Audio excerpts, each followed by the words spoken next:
That is Sports 365, the place where sports opinion collide. As we do, man, our Game 3 reactions. Here's a compilation from everybody. Spike will be on this video since he was on the show Tuesday. And Nick will also send us his reactions from afar. And FIFO, if I get his in time, he'll be here. If not, then be on the lookout for that video separately. So it'll be up on the channel. But game 2 reactions, man.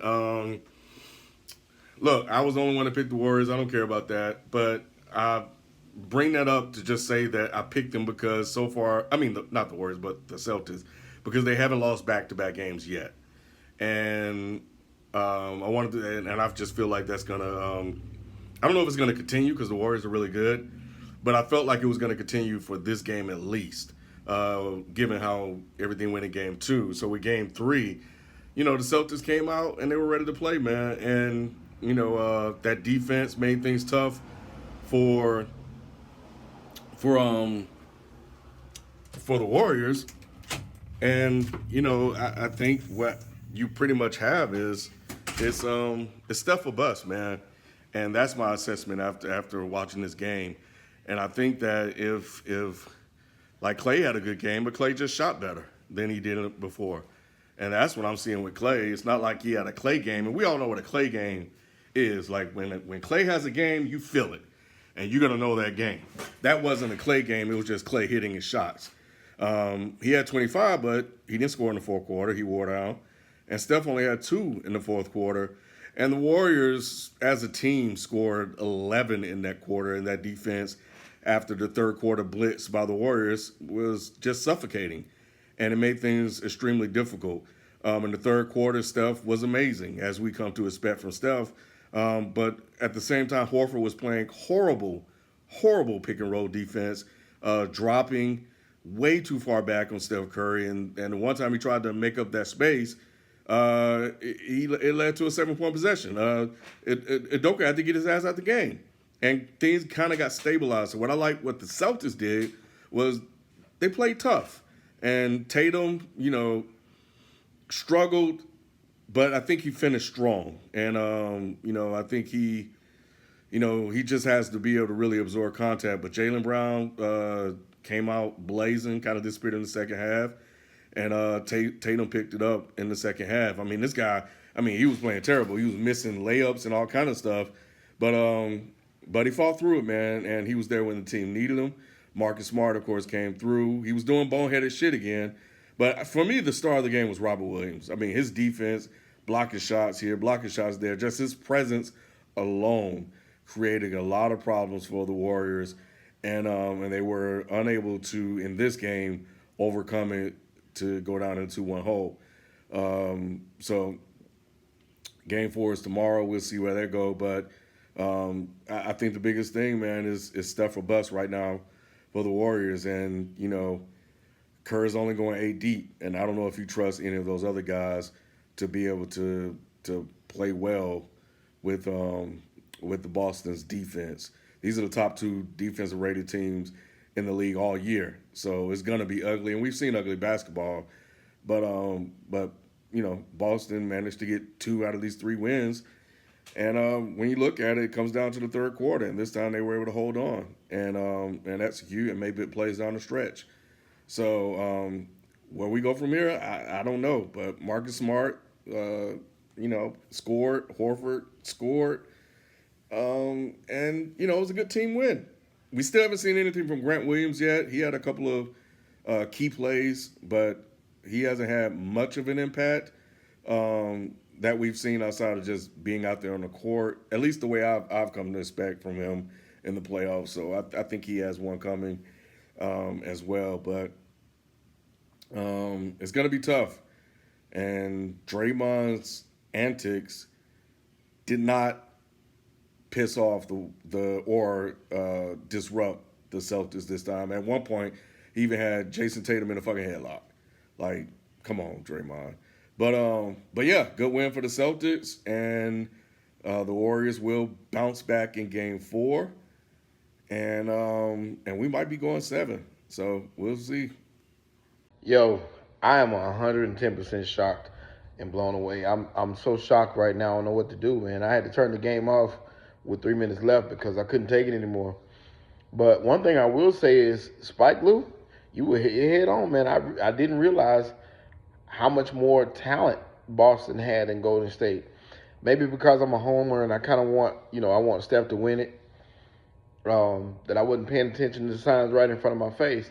I kept saying that eventually those crazy turnovers and boneheaded plays would do them in the end, but really, Boston just bullied them the whole night.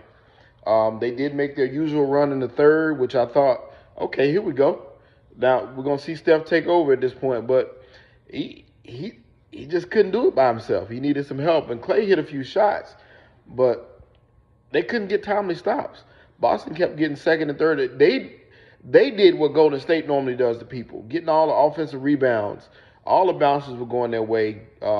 Just stupid fouls, questionable calls. Everything was going Boston's way.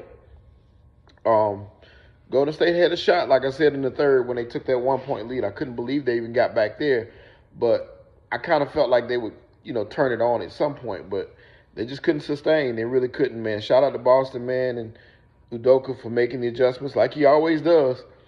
And he got those guys believing at home. Marcus Smart hit a big shot, which, he hadn't played well up until this point, but he did what he had to do, and so did the rest of these guys. Um, Jaylen Brown continued on his tear. Tatum did his thing, and Al Horford stepped up. There's really nothing Golden State could do. So shout out to Boston. This 2-1. I'm going to hold true to my prediction that this one going to go 6, but it's looking better, more like 7, more and more as we go along. But Golden State going to have to step up. Somebody's going to have to step up and get in some points. Game 3 reactions. I ain't going to lie to you, man. I thought the Warriors are going to take Game 3. I thought that their championship experience would prevail. I thought that Tatum would shit the bed. I also thought that Curry would start to cement his legacy in these finals. But that ain't what happened. Draymond has disappeared. Jaylen Brown is hooping. Marcus Smart is giving you what you didn't think Marcus Smart was going to give you. And overall, I've switched my stance to the Celtics being the underdog in this series because of championship pedigree to Warriors may be in trouble because nobody really looks like they can help Steph out. Steph may give you 50 in the next game, but they're going to need all 50 points from him. Clay looked washed. Draymond might come to play, but they're going to need a lot more than that. Is Poole the answer? I'm worried about Golden State, and I did think that they would win this series, but now I think Boston may take it in 7. Yo, you already know who it is, man. FIFO 24/7. Look, Game 3 reactions. I'm going to keep it short, going to keep it simple. That's how I've been doing it this whole series. Damn good game. Damn good game. Golden State couldn't pull it out. They stayed within striking distance. Jaylen Brown did his thing from the beginning. Jason added when he needed to. I've been talking about having a natural playmaker that they don't have. But Boston is doing it by committee. But the biggest takeaway is rebounding. Shelton talked about it in terms of Golden State's size. It's showing up in the rebounding. I've always said that the three-point shot is the great equalizer.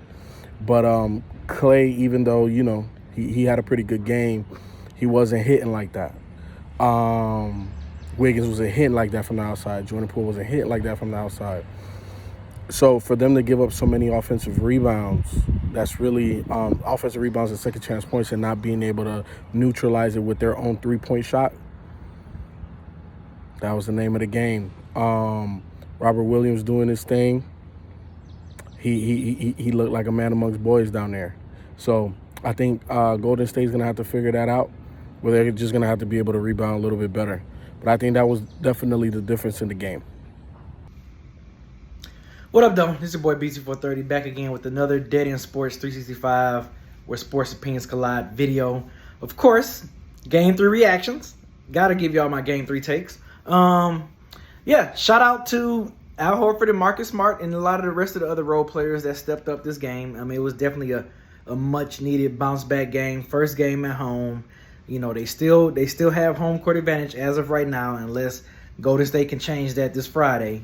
But yeah, shout out to Marcus Smart, Jason Tatum, and Jaylen Brown for all scoring over 20 points, combining for 71 points in this game. That was big. But Jaylen Brown definitely disappeared in that second half. He did most of his damage in that first half. Him and Jason Tatum mostly did a lot of their damage in the first half of this game. But it was good enough for them to still prevail and get the win. And much needed take a 2-1 lead. Let's see if they can get a commanding 3-1 lead in this series, which I don't know. I think Golden State gonna win it this Friday. We're gonna be tied 2-2 going back to San Fran. But yeah, shout out to Boston for coming through. Good, great. Another chess move by the coaching staff, making adjustments and everything for this upcoming game. Marcus Smart and Al Horford had to bounce back after a terrible game too. And and Draymond Green, shout out to Isaiah Zeke Thomas for saying what he said about Draymond, about dude, focus on this series, focus on your opponents. This should be the main thing you should be focusing on right now. Don't worry about podcasting and what 80s 70 players are saying about you playing in different eras. Focus on the task at hand and focus on your opponents, which you did a great job of defending Jaylen Brown in game 2. But yeah, Draymond, you can't be yapping like you yapping and then having a horrible game like you had last night. You got to focus, bruh. You got to focus. But other than that, good bounce back game, for Boston. I want to see what they're going to do in this, second game at the crib, if they're going to still prevail or it's Golden State. It's Curry and the coaching staff going to make they chess move adjustments for this next game. So it's going to be interesting, man. 2 more games left for Boston, 3 more to go for Golden State.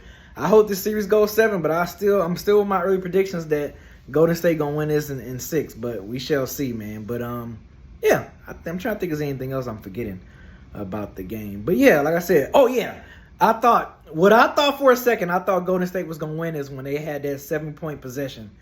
And then they end up taking the lead for a quick minute. But, Boston got back control of the game, and they that third quarter, man, Golden State going to bring it that third quarter. And Boston, they did the best they could in that third quarter. They ain't let the game get out of control, and they didn't let Golden State have a huge lead. So shout out to them for withstanding that damn third quarter slaughter that Golden State is known for having. And Klay Thompson finally had a good game too, but wasn't enough to get that win. But hey, I'll see y'all after game 4. Give y'all my thoughts on that one as well. Peace. What's going on? It's your boy Nicky Duce, aka Mr. No Disrespect, with another Dead End Sports 365 video. Ken asked me to give you my reactions to Game 3 of the NBA Finals, and I'm letting you know right now, Steve Kerr is getting out-coached like I predicted earlier in the first 3 games. Ime Udoka looks like he's been here more than Steve Kerr. We'll see what the adjustments will be for Game 4, but if Boston goes up 3-1, it's a wrap. I'm going to let you know that right now. It's a W-R-A-P wrap. Reynolds wrap. You know what I'm saying? Draymond Green talked all that shit, ain't doing shit, and on top of that, what's going on with Jordan Poole?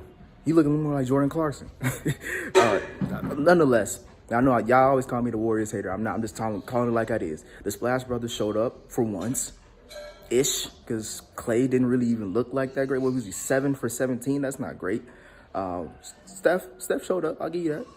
Steph is holding it down. If it wasn't for Steph, it'll be a wrap. It'll be a sweep. But now it's looking like a gentleman's sweep if they go up 3-1. So we'll see how the Game 4 is. I'm definitely looking at, again, Steve Kerr's adjustments. What is the lineup going to look like? The starting lineup ain't working, so you got to fix it. And the rotations. Draymond should not be getting that many minutes this series. I'm sorry. He ain't doing shit, but he's more entertaining on his podcast than he is on the court. So we'll see. I know the obvious thing is that, as you see my attire, I'm in the motherland, you know what I'm saying? So I won't be able to, be as active as I used to be. But y'all hear from me every now and then, particularly when Boston's winning.